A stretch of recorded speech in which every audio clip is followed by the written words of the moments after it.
Hey Drew, really appreciate you coming on the show, man. How you doing? Doing well. Doing well. How are you, Nick? Good. Well, appreciate everyone tuning in here. So, Recovery Executive Podcast. We have Drew Powers. He'll introduce himself in a second, but someone that I've collaborated with a couple times in the past, and we stay in touch on the behavioral health space, and he is a wealth of knowledge. So, Drew, do you want to give us a bit of an intro to you for the Recovery Executive Podcast listeners here? Sure, yeah. Well, Drew Powers, I uh, most recently was CGO for a large national teen and young adult provider. For the last 8 years, we were kind of joined when we were quite small, couple IOPs, and grew through kind of answering phones in a closet to having a quite a large, 50-person call center. We were doing about 30,000 calls a month and learned a lot through that journey. I worked in behavioral health the last 15 years across a few different disciplines. Was an interventionist at one point, counselor, classic kind of story.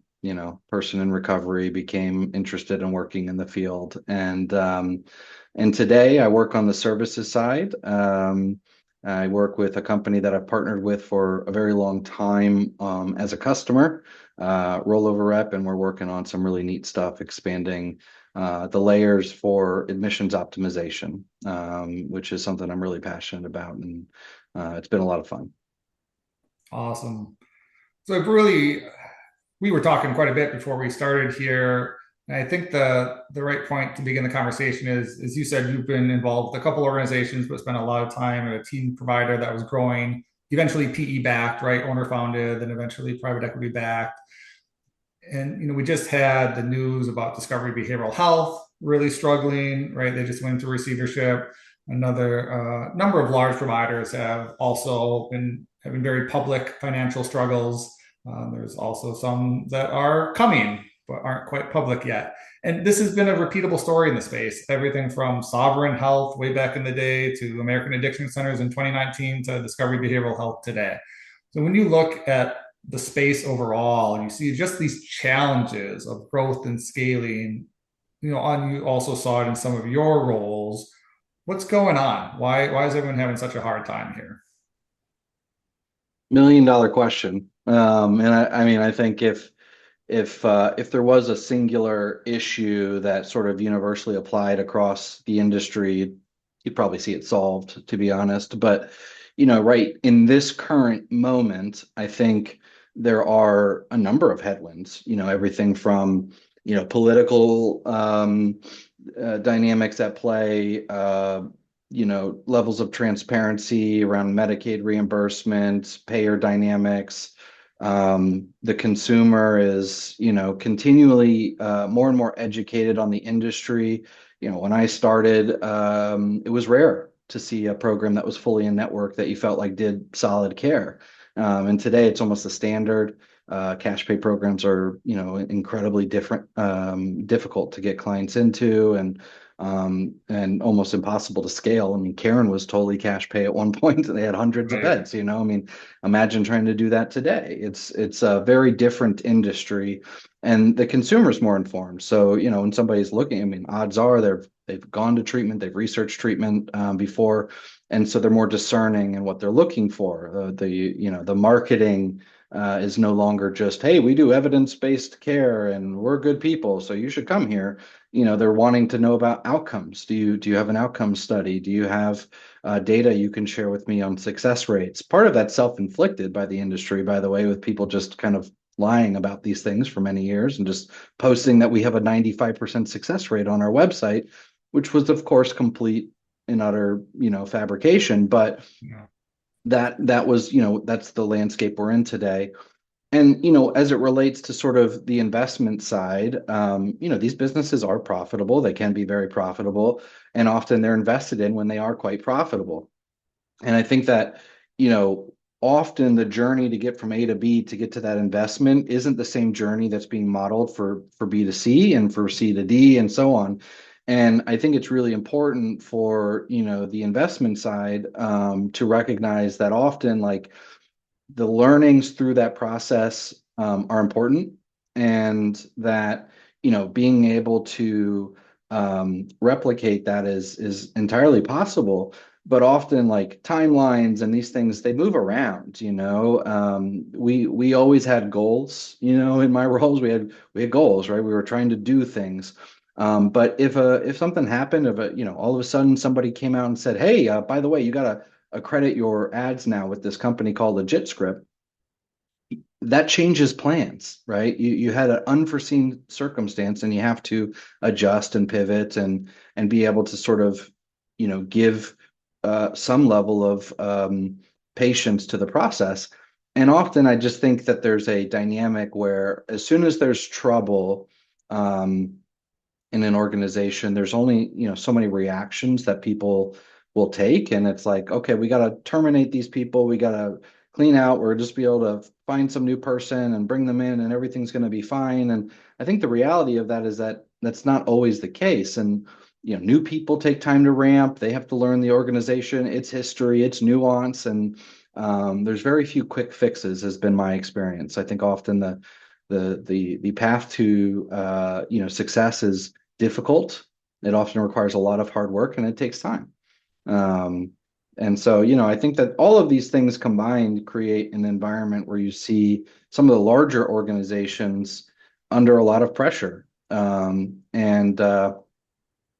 it's difficult to see because all of those brands were great brands, are great brands at their core. They have something really special going on. That's how they got to the place that they're at today. And in my mind, they're all salvageable. They all have something to offer the industry. It's just about how do you get people to get out of their own way sometimes. Yeah. There's a lot to unpack there.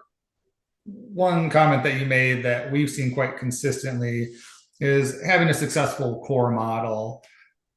But those evolved out of a very different environment. There's a different market dynamic in place. And so we look at some of our, what I consider a really successful client or provider in the space that then got acquired by a strategic, or more often private equity came in and bought them. So the core business is successful, but it's been there for 5, 10 years. And they started at a time when there was a dearth of providers in the space. So it was actually a much easier lift to get off the ground. And then suddenly there's this idea that we're going to take this model that's wildly successful and profitable and just start popping it up all over the country. And so we've got different market dynamics in place, but also suddenly there's a compression of the timeline, right? Suddenly the horizon is we took 10 years to do the first two. Now we want to do 6 more in a year and a half. Thoughts on kind of that perspective? Yeah, I mean, Starbucks does a great job with that. I don't know that treatment centers operate quite in the same model. Every market is very different, and I think it's easy to assume you've got a very well orchestrated client acquisition strategy because it's working in one market, and just assuming that that's going to work in another. And that's not always the case. And the work to understand a market is not insignificant. It's not a report you run. You don't pay, somebody $100,000 and get the insights that you need to be successful. Heck, we were at times looking at like how much money can we spend on Google in a market we don't operate in to learn about the performance of Google ads in that market. And that was, because Google Trends and the data and SEMrush and these things, like, so directional, really not helpful until you get actually in there and understand what's going on. And that's just the internet side. That's just the digital side, let alone your new brand. How are people going to respond to that? How does that line up with the other competitors in that particular market? Are you differentiated at all? Are you offering the exact same thing as everybody else? Are you, how's your BD presence? Does this market, a market where people don't move that often, somewhere where people, have lived there for multiple generations? These are high trust, environments, high trust societies.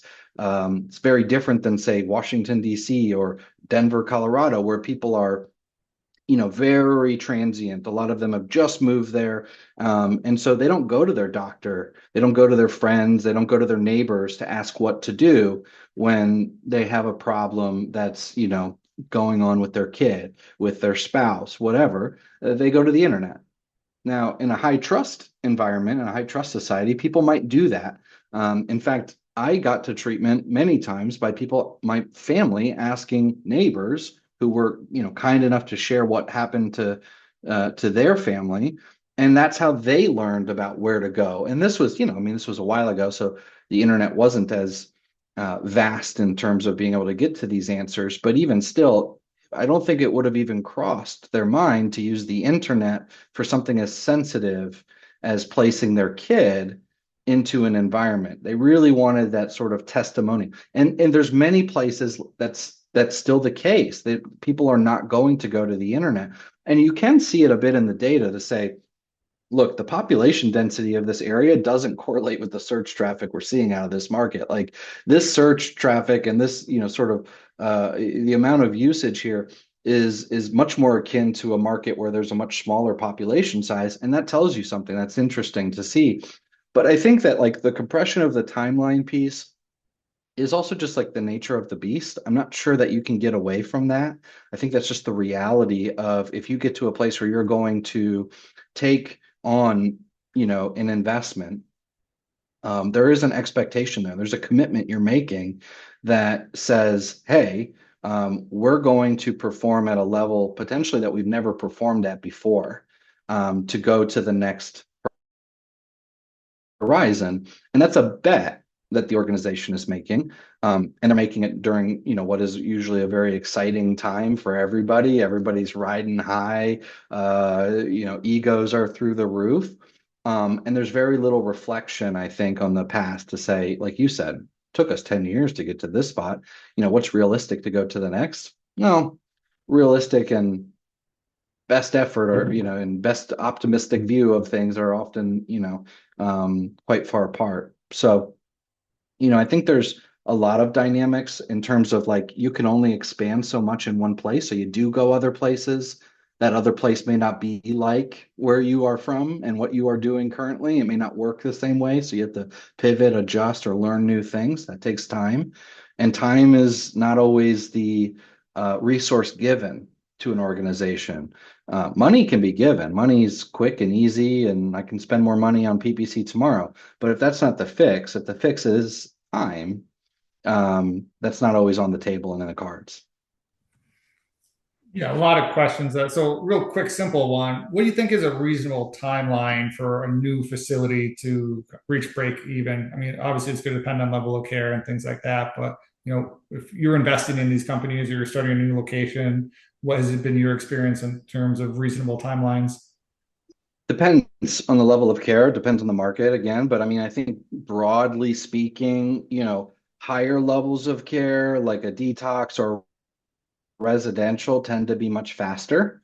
And lower levels of care, PHP and IOPs tend to be slower. I think that's, the right way for it to work, sort of like in a universal principle perspective, because it's quite easy to set up an IOP relative to setting up a detox or a residential center or inpatient center of some kind. There's a lot more cost to the inpatient side. Often there's a lot more regulations or considerations on the licensing side or the zoning side. And so there's a much longer investment period. Often, depending on the site, could be millions of dollars that have been outlaid before you ever even get to the place where you can accept a client. And so, yeah, having that ramp pretty quickly is like, that works versus an IOP where, the investment is quite low. You might only have a handful of staff. You might be just leasing a few thousand square foot office. And so, yeah, it does take a little bit of time. Anywhere for IOP, I would say like 2+ years is a reasonable timeline to say we should be in a good spot. Obviously, there's circumstances that would lend that to be faster and slower. And in my experience, a detox or a residential program, things like that can be just a matter of a few months to be in a very good spot. It could be 1 month, could be month one. I don't know exactly what drives that change and difference because you actually are making a much larger commitment to go to a residential center from a decision-making standpoint, but probably has something to do with the urgency of this level of care and the sort of historical consumer mindset around trying residential as like a primary option, going to that 30-day residential as a primary option. This is still what people consider rehab or treatment to be.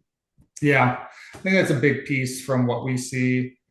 There are times where things ramp up real quickly, but there's usually because there is no one else in that particular market. Like maybe it's a certificate of need state and it took a long time to get that license, or there's a lot of regulational hurdles. And so there's not as many providers there. So you open up and there's all this kind of pent up demand that starts to flood in.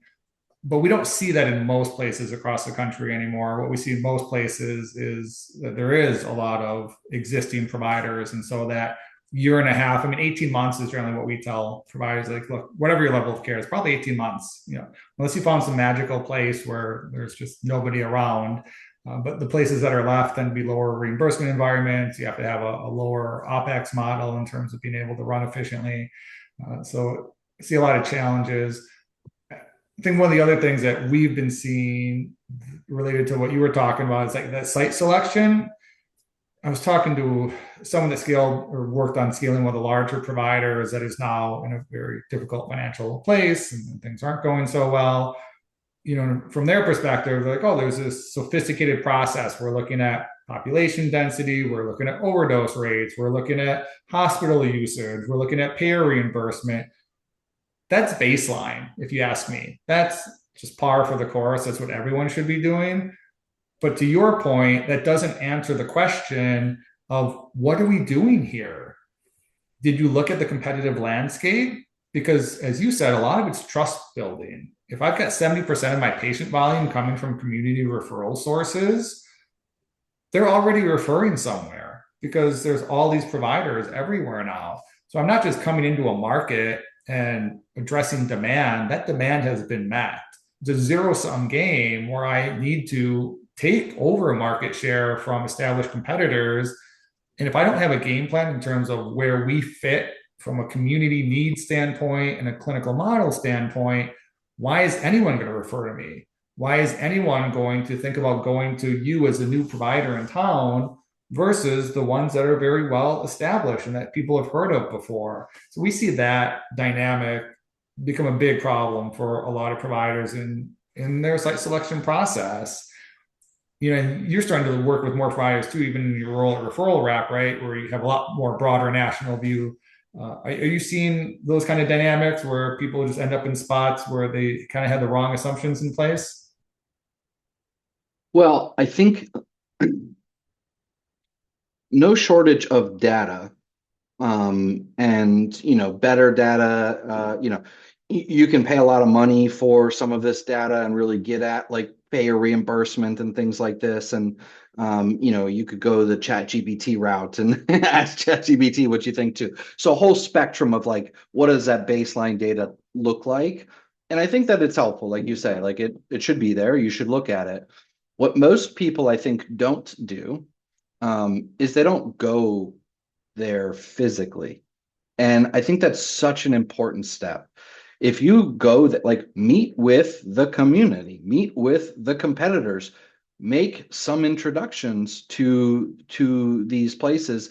There's so many things that go on in that process. If you just pop up a shop out of thin air, you think the other providers that are also fielding the same calls as you are talking positively about you? Like, no, I don't know who that place is. They just came out of thin air. I wouldn't trust them, versus even just, the person who may not be right for that provider being able to, hey, you might want to consider going over there. They seem like they do good stuff.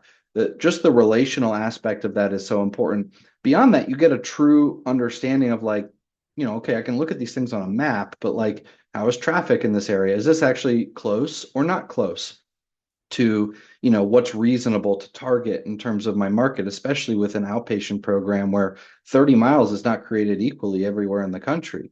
Some places that's a 20-minute drive. Some places that's an hour and a half. And so it's a very helpful exercise to start with. Beyond that, I think there are things you can do, again, beyond just data, to get a feeling for a market or step your, maybe put a toe in. Virtual is something we have access to today. Virtual is a very, very low cost investment into a market that you can start to understand how it works from afar. And you can look at popping up a very small footprint, getting some virtual IOP running, and see what is the response to my brand, and build a brand that's likely not in existence within that marketplace. You can hire BD reps before you enter a market. That's a good investment. You know, a year before you ever open up your doors, having somebody banging the drum for whatever existing services you have and creating familiarity with people so that when you do open up, it actually feels natural. It feels organic. Like, of course, yeah, I've been meeting with so and so for the last year. They seem to do great stuff. I'm glad that they're here now. And that entry becomes a lot smoother. And none of those things are easy to do.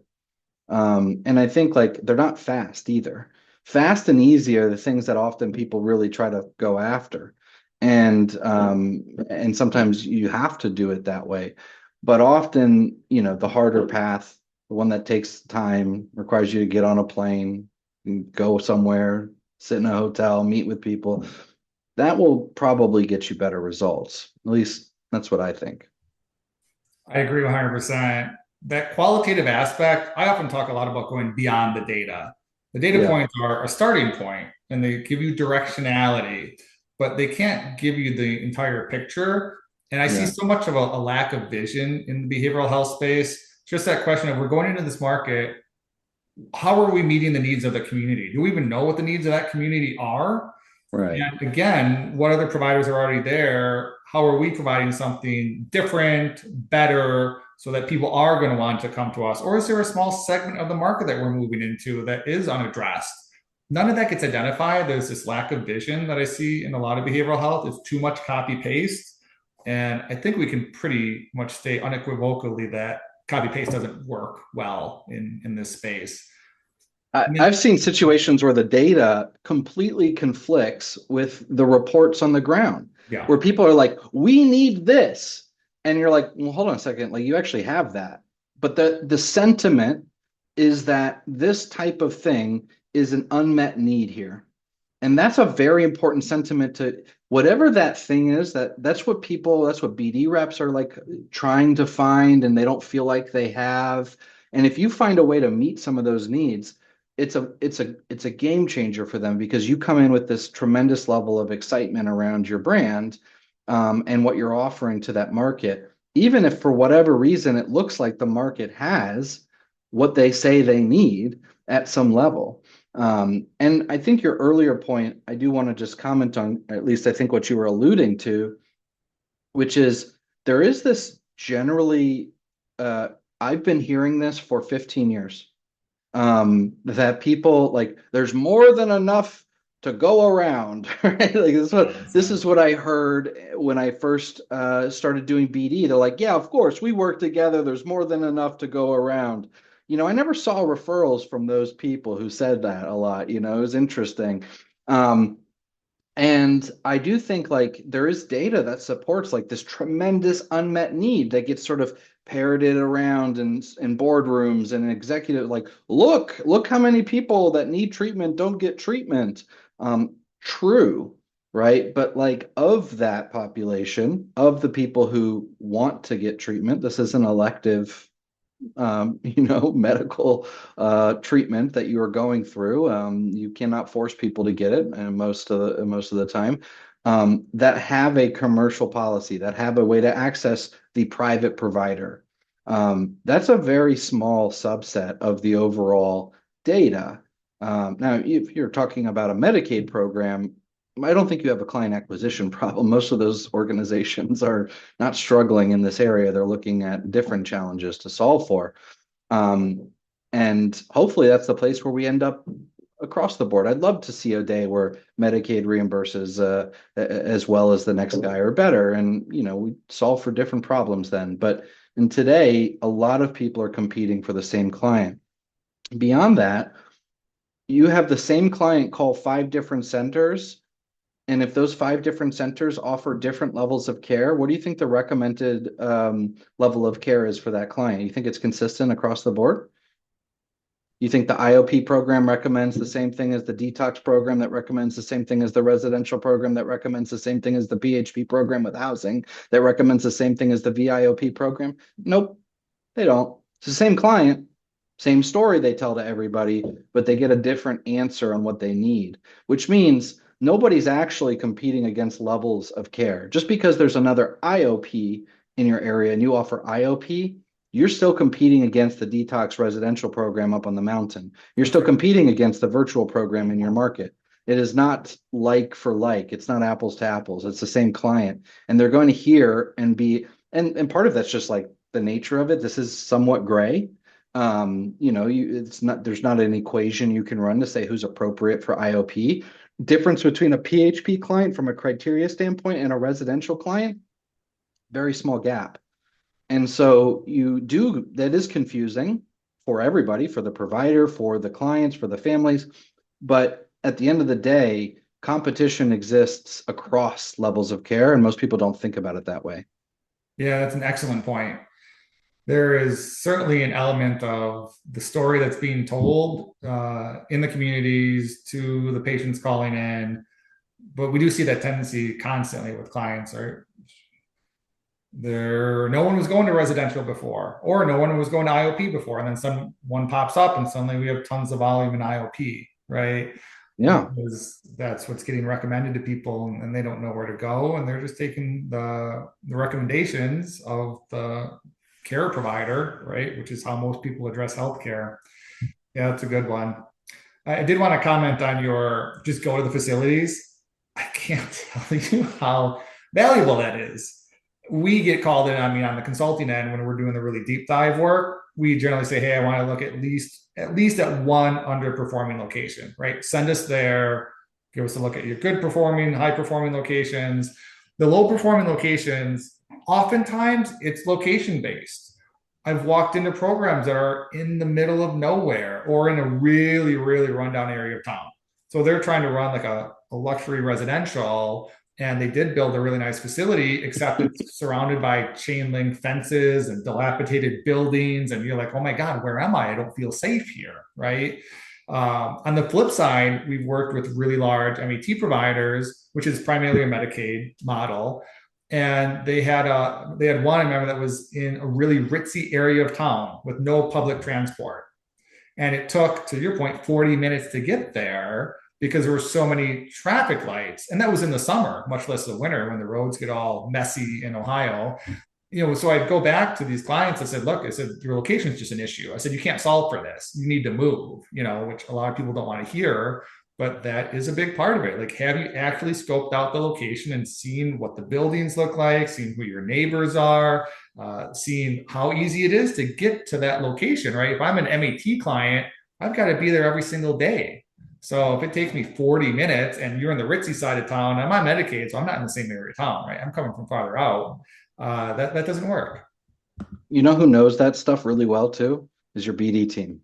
If Yes. they're in that market, they know these things. They just know them. It doesn't show up on a spreadsheet. You're like, oh, that's a cheap lease. We'll go there. But like Right. if you actually ask them, even if you can't get there yourself, say like, well, what makes sense? Or ask other BD reps in the area if you don't have a team in that area, where do you think a location makes sense for this type of service? They know this stuff like that. It's just in there. They just know for whatever reason because they're traveling that market all the time. They're driving around that market all the time. They know where they don't go. They know where they do go, and they know where everybody's at. So, you have a resource often, or you can get to a resource very quickly that will give you some of this insight. Not so much for the MAT provider. That's probably a little bit more black and white. You got to figure that out. But, for a traditional, kind of treatment program looking to expand, connect with BD team members, connect with the outreach community. They'll tell you where to go. Yeah, it's such a good point. I can't tell you how many times like we've worked with like private equity back that did the quick scaling thing that fell apart. You know, Actually, real quick comment on that. Yeah, build your infrastructure first. If you are successful with two facilities, you shouldn't be going to 10 next year. You can maybe go to four, and then from four, you could go to eight, maybe, right? But so many of these providers go from like 2 to 10 to 30 or something, and then they fall apart.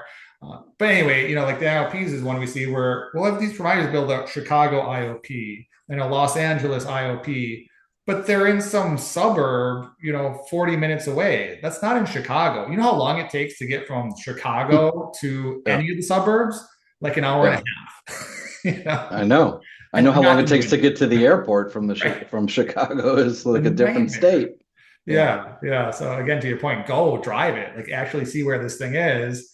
And if you're in a city that has a population of 30,000, that's actually probably your target market. So no, you're not tapping into Chicago or LA or DC or whatever. No, if you could go off purely the spreadsheet numbers, they would tell you to all the best data would tell you like LA is a really great place to open a treatment center. Right. Right.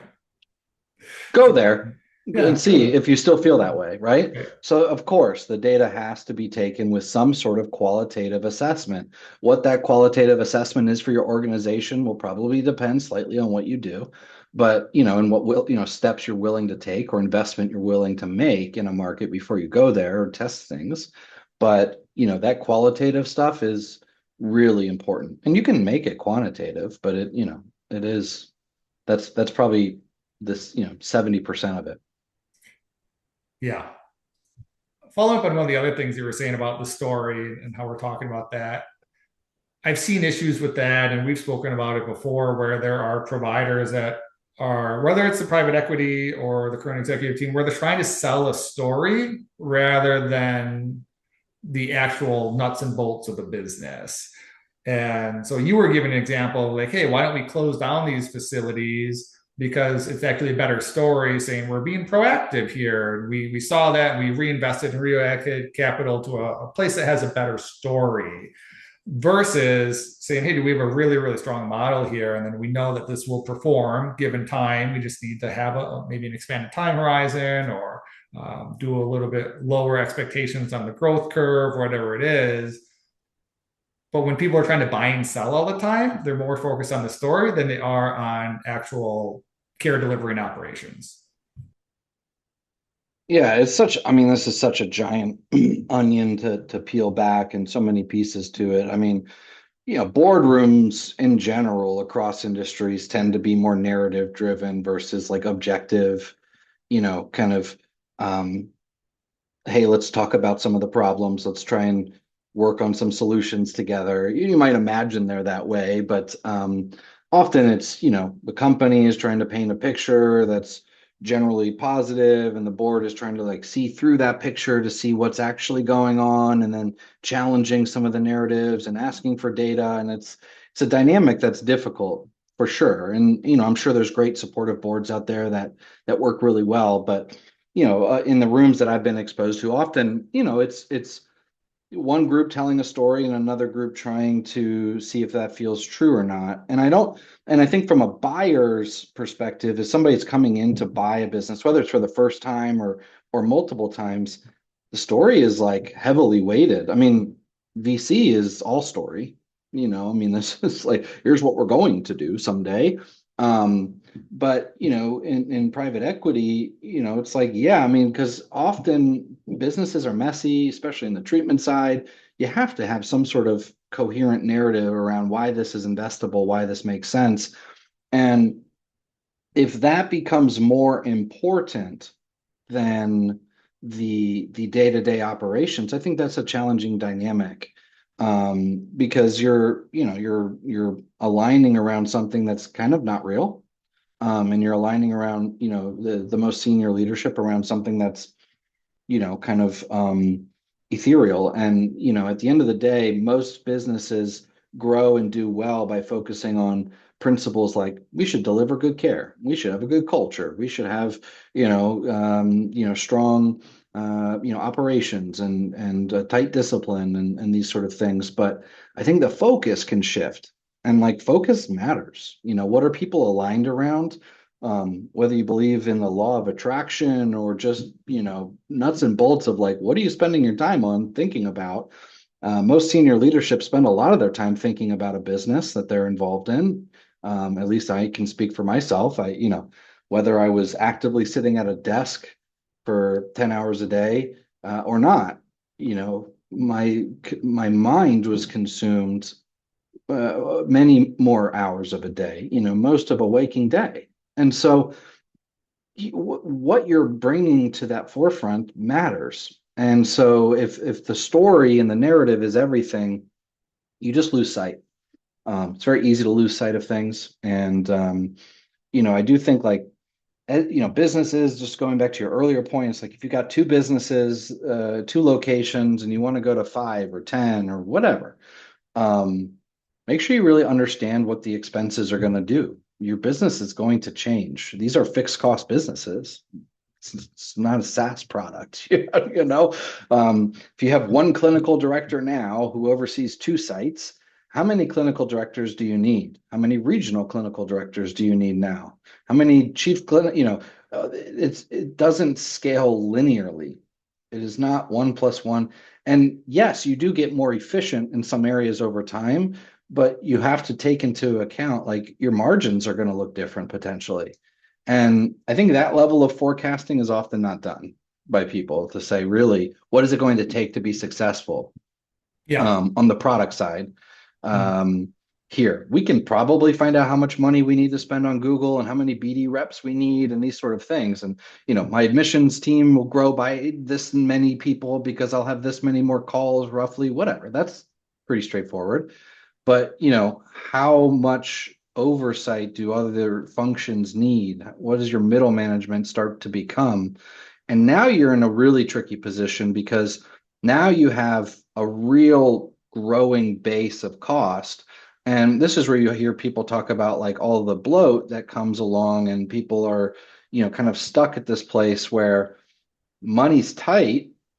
You need more money to keep growing, but you've got this ginormous overhead that wasn't there when you had two locations, where the entire upper leadership platform supported those two locations.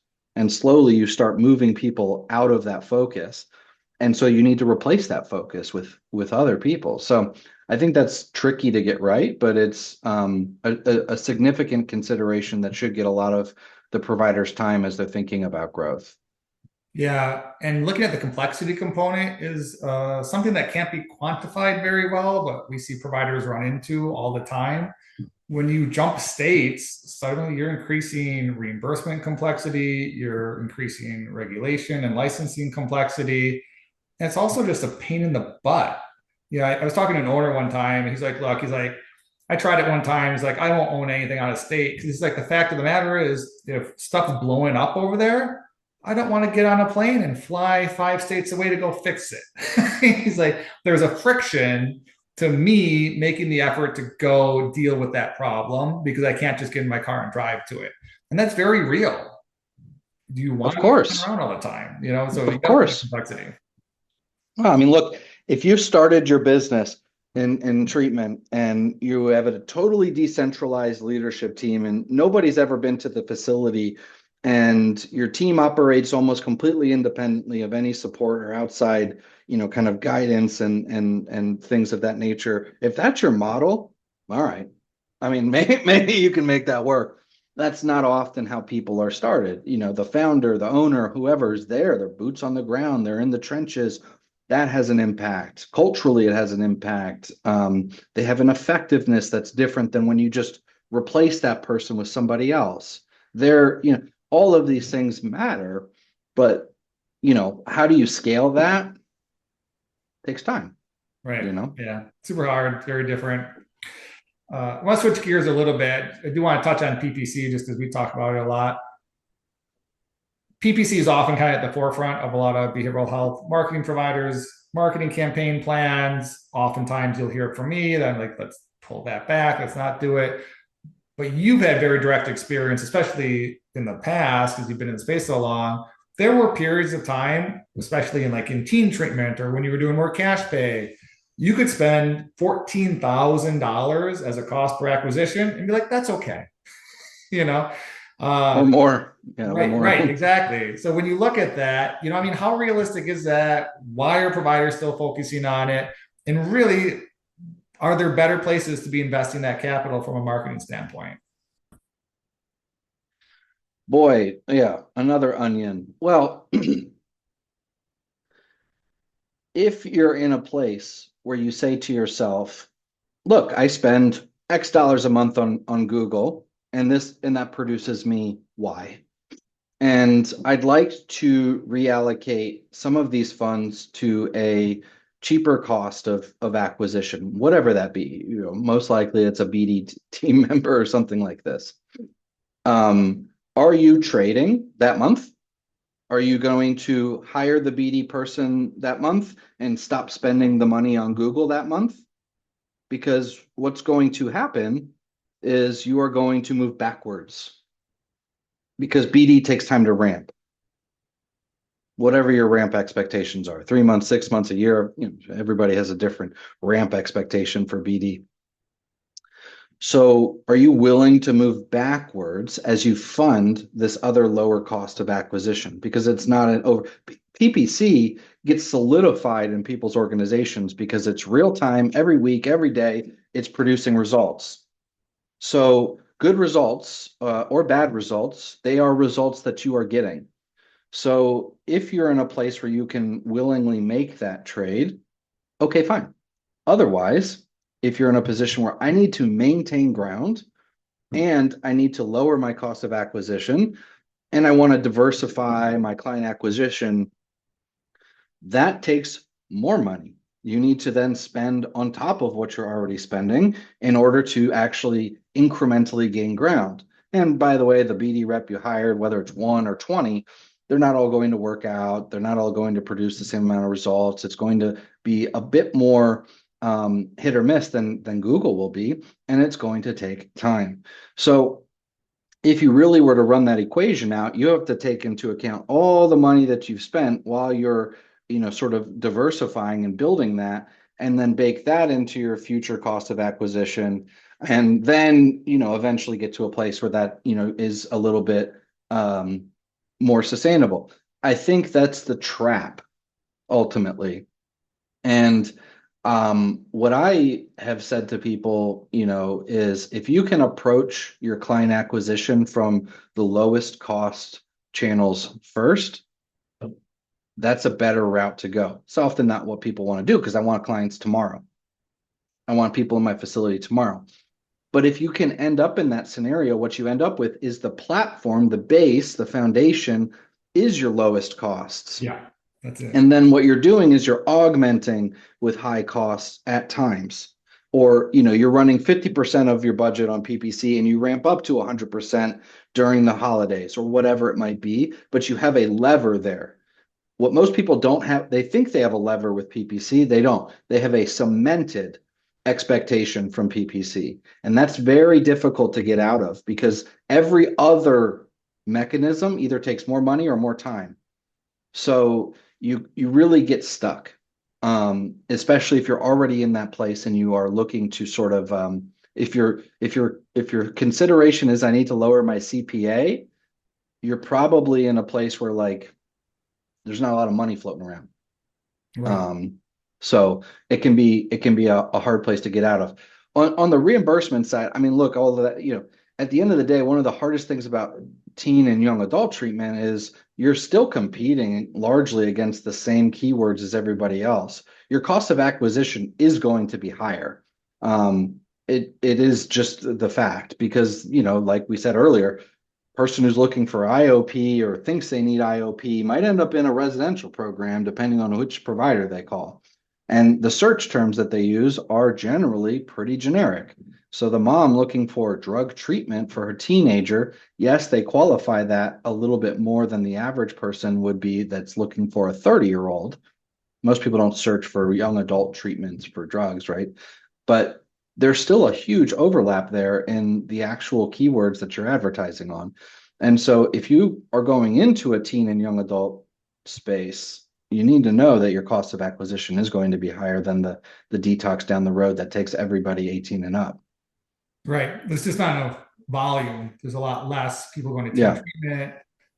There's also just less awareness and education in general in the populace. You were saying that it's sometimes easier to open a detox or residential. We've actually found that somewhat to be the case because almost nobody even knows of PHP IOP levels of care. They've never heard about it. I either go to one-on-one counseling, right, once a week because I got stuff I want to talk about, get off my chest, or I've got a very serious issue and I need to go into residential. They don't know about the in between. And so they're not choosing it, they're not searching for it. It becomes much more of an educational campaign. Or you're competing with the residentials that have higher margins and higher total reimbursement with a much smaller marketing budget, which makes it really, really challenging. So I think those pieces come into play. You're exactly right on the PPC side. I mean, we talk on the soapbox all day about how people got to get off of that addiction, really, and it's just so expensive. And again, going beyond the data, what your PPC campaigns do for you does not tell you anything about how a TV campaign, a Facebook campaign, a business development rep, community sponsorship, how any of that works. And so people confuse those because they run the wrong attribution model. They have the wrong timelines in place. It's not tracked in the same way. There's much longer patient journeys, right? Where there's multiple touches versus a crisis call that comes from PPC. So we see all those really confiscate issues when people are trying to understand and make these decisions. And then there's that emotional component. The phone stops ringing. That freaks people the hell out. If I Yeah. take my PPC budget and then push it into 3 business development reps instead, well, those 3 business development reps are only sending me a handful of really qualified referrals a month. So now instead of all the Medicaid calls that I couldn't take, those calls are gone, which is fine. But I'm freaking out because the phone's not ringing. And so people have that emotional component. Same with the ramp up, right? My building's empty. I open a new facility, there's nobody in it. It's okay. It's going to take time. Nike didn't start selling millions of shoes on day one. You just got to They didn't? let it open. You got to make the investments in your search engine optimization, in your outreach campaigns, in your Facebook strategy. And then eventually that stuff fills up, but it doesn't do it, week 1 or month 1. And that scares people. Yeah, I think one of the things I learned most, I mean, I was a data junkie, I mean, everything was data attribution and that stuff is critically important. Most people, this is what makes benchmarking really hard in our industry because everybody, whether they realize it or not, are using different equations to even tell themselves what they are doing. Conversion rates, half the time you ask people, what's your conversion rate? Some people say it's 40%. Some people say it's 5%. Some people, and even if they're like businesses and one's not taking Medicaid, whatever, almost identical businesses, they can have different conversion rates. Well, how's that? Well, because they're using a different formula, right? They might have all of their leads in Salesforce as individual leads. They might have only unique leads in their environment. They might have only their qualified leads go into Salesforce or to their CRM. There's a billion factors. So the first, the baseline is like, get some good data, develop an attribution, kind of policy and procedure. Here's how we define things. Here's what we know we get, and here's what it means to us. Make sure you have a way to understand what your contributions are from the different channels. I mean, I can't tell you how many times I've seen people that they overwrite. As soon as a BD person says, oh, that's my referral, they overwrite like everything in their system. From a system standpoint, that lead is BD. There's nothing else there. But really, like 5 minutes ago, it had a G-clit on it. It's like, whoa, what's going on? And the reporting is set up all right. So if you get that baseline right, and you're like, okay, I understand, right? And most of the time you end up in a place where you do have to look at these reports with shared attribution, because of course, a referral can also be a PPC lead, can also be an organic lead, can also be connected to alumni. Of course, multi-touch attribution is, the kind of the holy grail if you can get there, but even just understanding that there are multiple touches, from these different places that come in, and 1 + 1 is not going to equal 2. How many admits did I get? I got 50. Okay. How many came from BD? 25. Okay. How many came from PPC? 30. Well, that's 55. Yes, is the answer, right? Right. But once you get there, there's also this place that you can remain very stuck, which is like, nothing else matters unless I can prove it. Nothing else matters unless I can prove it. And, there are people that would argue that you can create models and things around the ROI from higher funnel stuff, and TV and billboards and, conference sponsorship and sponsoring the local soccer team and these types of, you can create a model. You can look at your branded search, but like, it's not going to show up in my CRM and say, I got an admit from it. And that creates a problem at the end of the day when there's a lot of friction around where are you getting admits from, and that's being assessed. If you're being assessed constantly, yourself assessing yourself or others assessing yourself, you will lose sight of the fact that this is a diverse mechanism at play, and you likely have a lot of equity that already exists in your brand that's contributing. What people say about you doesn't get made into a report, but I promise you it exists. What people say when they call multiple centers and they go, have you heard of so and so? What that sentence is matters and has an impact. What your alumni say about you matters and has an impact. Do you have any Reddit threads about your organization? Has anybody checked? You know, and so all of these pieces that aren't so tangible, what do your reviews say? How do you respond to review? All of these sort of reputation and authority pieces that aren't always quantifiable, they matter a lot. But it's so easy to lose sight of them because they don't show up in the dashboard that all the executives review on a Monday. It just says PPC Organic BD alumni. Yeah. It doesn't say, how's Joe feel about us down the street? Because it can't, but it doesn't mean it doesn't matter. Yeah, that's exactly it. Going back to one of my earlier points, I see such a lack of vision, and part of it's in the way we approach marketing specifically. Obviously, where I spend a lot of my time. But you have to have that idea and that vision and that thesis of like these things that we do, like having local sponsorships in the community. I will never have that show up in my dashboard, except maybe as an expense. I'm like, why are we spending so much money on local Yeah, sponsorships? But the right. reality is that being there, sending the right people to it, right? And again, it's not a task. It's not like, okay, well, pay for the thing and send someone, and then check that box. No, we need the right people there, people that the community cares about, people who are involved in the community that give a good presentation and represent us well and understand us well, right? They're not just spitting out buzzwords. They actually know what we do differently, hopefully. All those pieces are really important and very much very, very hard to quantify or sometimes just unquantifiable. But you have to make that decision, I think, as an executive, say, look, I know that if we build a good reputation, it's going to return back to us as higher patient volume. I can't track it really well. I can't wrap my hand around it, but that's a pretty strong thesis. And you should believe in that. And if you have that vision, then you can push those decisions without it showing up in a dashboard. Yeah. It'll show up in a dashboard, but it'll be you paid for the click and it was an organic search, or whatever, or it came through your BD team. It still shows up there, but like what you don't understand is like it leads to false assumptions, right? It's like, well, hold on. In this market, my PPC did X and my BD team did Y, and now I'm in a new market and I've done the exact same thing. I've waited the exact same amount of time, but I forgot about these other pieces that we did along our journey, and I don't see the same return. I don't see the same performance. Well, were those other things part of the equation you just didn't see, right? It wasn't 1 + 1 = 2. There were other factors that were in play. And, large in part, it doesn't mean that like, hey, don't spend money on PPC, do all these other things. It does say though that when you go to say, what's my strategy? What am I doing with my dollars? If I've got X dollars to allocate, making sure that there is some diversity there, I think is logical.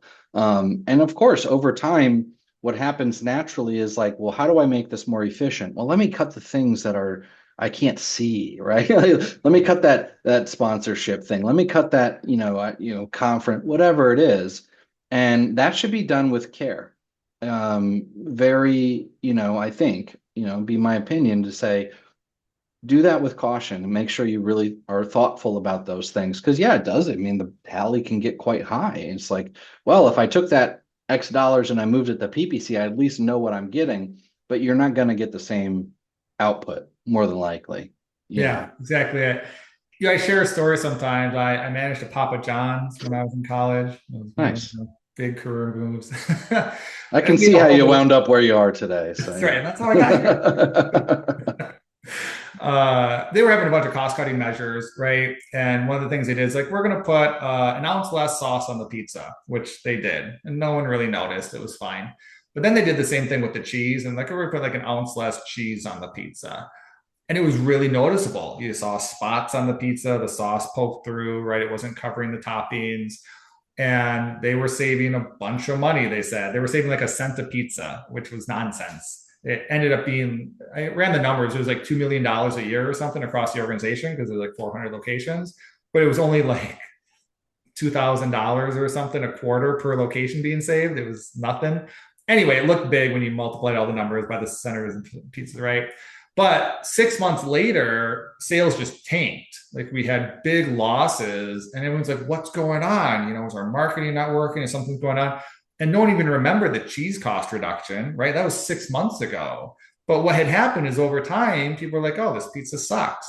And you even had long-term customers. They're like, "Oh, you know, maybe they mucked it up this time. I'll give them another chance." But then it happened a second time, a third time, and they're like, "Oh, I guess they're not making good pizzas anymore." And then suddenly you just have this huge dip.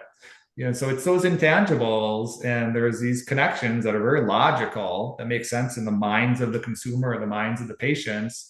But we as executives need to be thinking about that because they're not going to show up in a spreadsheet, or they're going to show up and we're going to not realize what that connection is.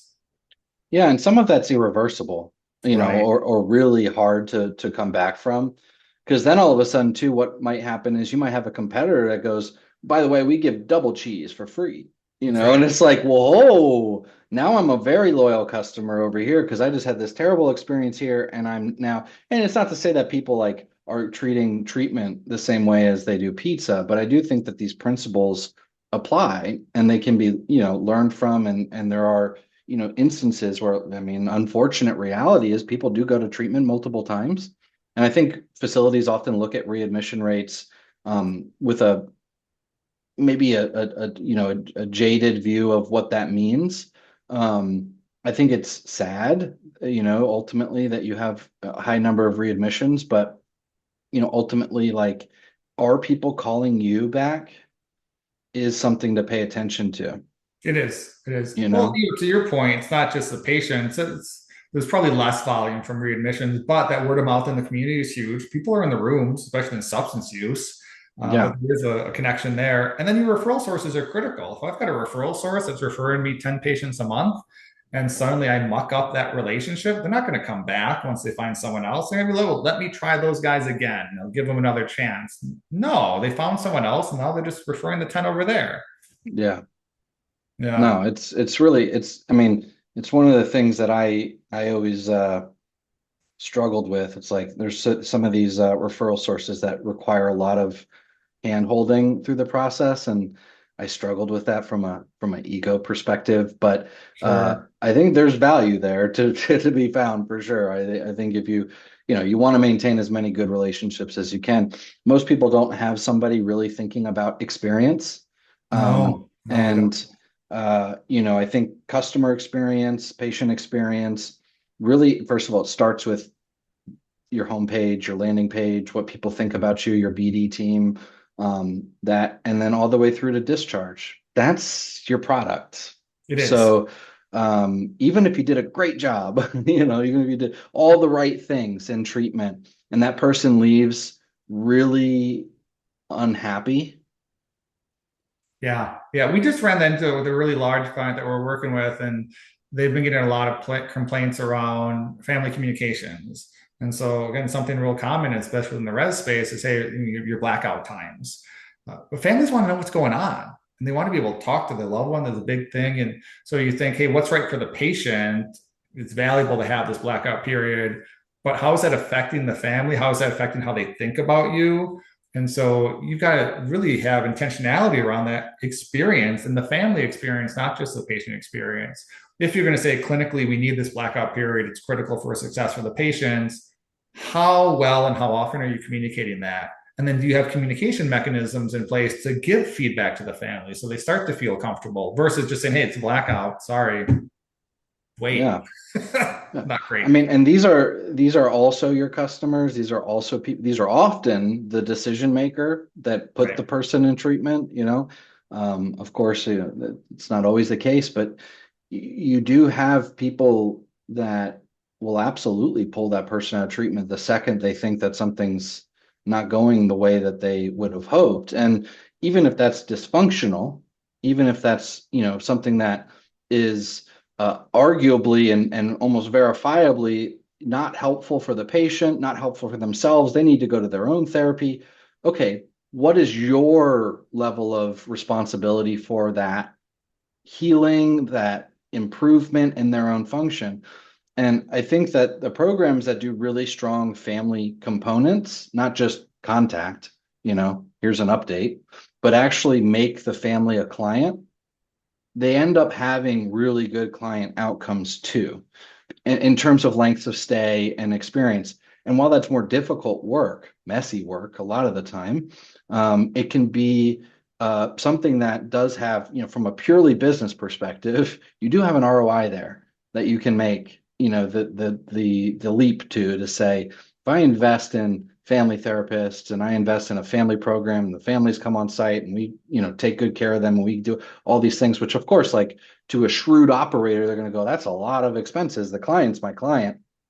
Well, what impact does not involving the family have on your reputation, on what people think about you, on the experience, and just generally on your length of stay? Because Yeah. these are people that will pull them out. Absolutely. Yeah, exactly. Or just approve because they want to be there half the time anyway. So like, yeah, you know what? I wasn't quite sure if I believed you on this or, burned your what I'm having a horrible time talking to these people. I can't get through, whatever. Yeah, you're probably right. Why don't we go?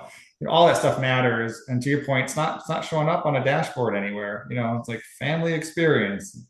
That's not a metric that anyone's tracking that has a really, really big impact on overall success.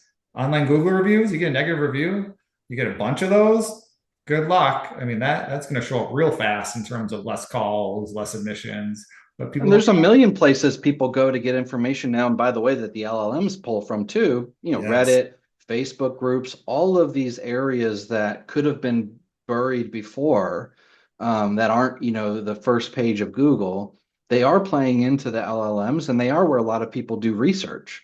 So you do have to be a lot more mindful, even if you're just kind of a piece of work and you don't care about any of this stuff, you're going to have to Right. if you want to survive and where the internet is going, because it is absolutely factually part of the equation for how the different LLMs are providing their information. Is this a real place? And I think that a lot of providers that have relied on the kind of the skimpiest approach to their overall brand, which has been, again, your brand doesn't show up in a dashboard other than branded search, but like, I mean, it's how many, so that's really important for where we're heading in the next few years. Yeah, 100%. People, I think, have missed it so much in our space. And I do blame Google Ads for most of that because there was just such a crisis level. It's like, hey, look, I can bypass all this. I don't need a good reputation. People don't really need to know much about us. I can just attach ourselves to this crisis market. And that worked well on the BD side too, right? You have BD reps Yeah. that get in with a hospital or get in with an adjacent partner and they're doing their tit for tat stuff. And so they were getting referrals regardless of a reputation, but that's not sustainable in a highly competitive, saturated market like we are in now. And the LLMs are that way. They look at everything as multiple verifications, cross referencing, pulling from disinterested parties, right? Would be probably a way to say that. I always tell people you want to think of being in a small town. Let's say you're in a town of Yeah. 100 people, right? How does that work in terms of you getting business? It's your reputation, it's what people say about you, it's who they can ask. That's how, really, in the aggregate, the internet works and reputation works for any kind of organization. It's just much larger. But if you think about it like that, how am I building a reputation with 100 people around me?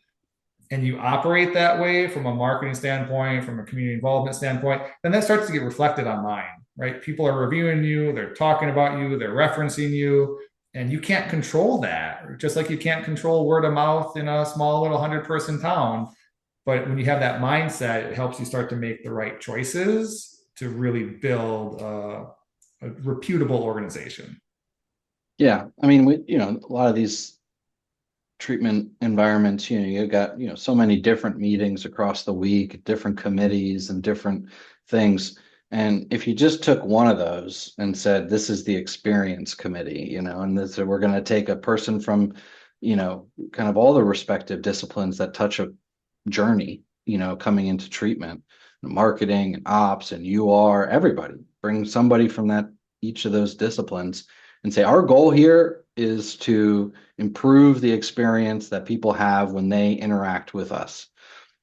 You're never going to measure that on the other side of that, in a dashboard.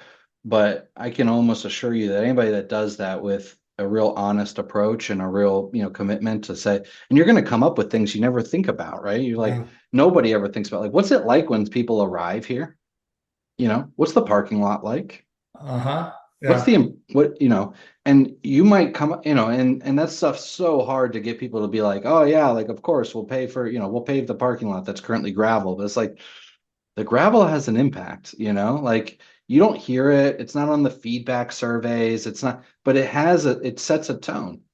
Yes. All of these things set tones. And it is, I think when you have a dedicated group of people to focus on that, and if you give them the authority to and a budget to improve those things, I think it's one of the most powerful things you could do for your Yeah, it organization. goes such a long way. We showed up at a provider not too long ago and got there a bit late, right? Late flight outside the area, so I had to drive as well. You get there and security guards on site, and the first thing I get as I step out of the car is, "Hey, who are you? What are you doing here?" And this was like a private pay program, right? Where we're paying $40,000 a month to go out of pocket, and the guard's just yelling at me, and we're in the middle of nowhere. So clearly I'm there for a purpose, right? Yeah. No one had ever thought to say, hey, maybe we should give customer service training to the guards. That Right. hadn't occurred to people. Right. It set the tone for the beginning of the engagement. I couldn't imagine being a patient there and be like, I just paid 40 grand for this. I don't even know what you're talking about, but I already have an impression of the Right. organization. Exactly. That's right. It's Yeah. just natural. We do it as humans. We will make assumptions and we'll attach, interactions to other interactions we've had, and we'll create a pattern of what we think this is going to be like. And not Yeah. only is that not helpful for the patient who's arriving, who's already now kind of like freaking out, Mhm. it's just not helpful for the family and their trust in the Right. organization. Yeah, So, and even more psychological. It starts to taint things, and then you're going to complain about the food or the accommodations, or you don't like the therapist, and maybe you would have let it go if you had had a good experience coming in. of course you would have. Yeah. Of course you would have. Yeah. And it's not to say that, I think that the mindset from the hospitality industry has gone way too far in our industry to where, Hmm. over the years, you see people focusing on the thread count of their beds versus the care that they provide. So like Right. there's that side of the spectrum, but there is, So true. there is something to be said for like we're not asking people to like change the way that they do care. It is just about thinking about that experience from, a very authentic place of like, okay, who is this person? Why are they here? What have they been going through up until this point to arrive here? How should we meet that person? Have your therapists, involved in that process, right? Right. What's that waiting room like? Is it, often, the intake process is a whirlwind of anxiety. Um, Yes. and I don't know that there's anybody that would ever be able to provide the statistic on this, but I can only imagine across the industry that the number of parents and clients who are having panic attacks during the intake process is probably not insignificant. I guarantee you there's a meaningful number there. And I mean, you're literally giving people a trauma response just trying to come into the program. Of course that's going to color the experience you have. Yeah. Well, I think we covered a lot of excellent ground here. I really appreciate it. If people want to get in touch with you, what's the best way to do that?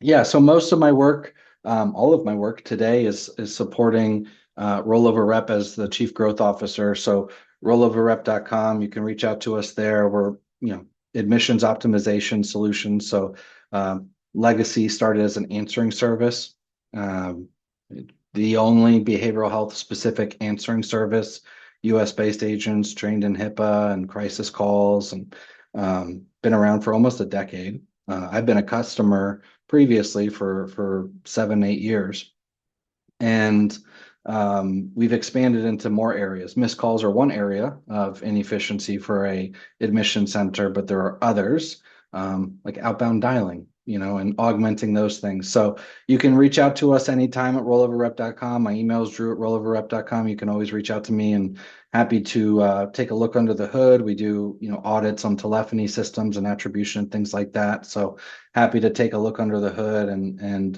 help people out with their call centers anytime. Awesome. Well, thanks for coming on, everyone. This is the Recovery Executive Podcast. I'm your host, Nick Dworsky, and we'll see you guys next time. Thanks, Nick. Take care.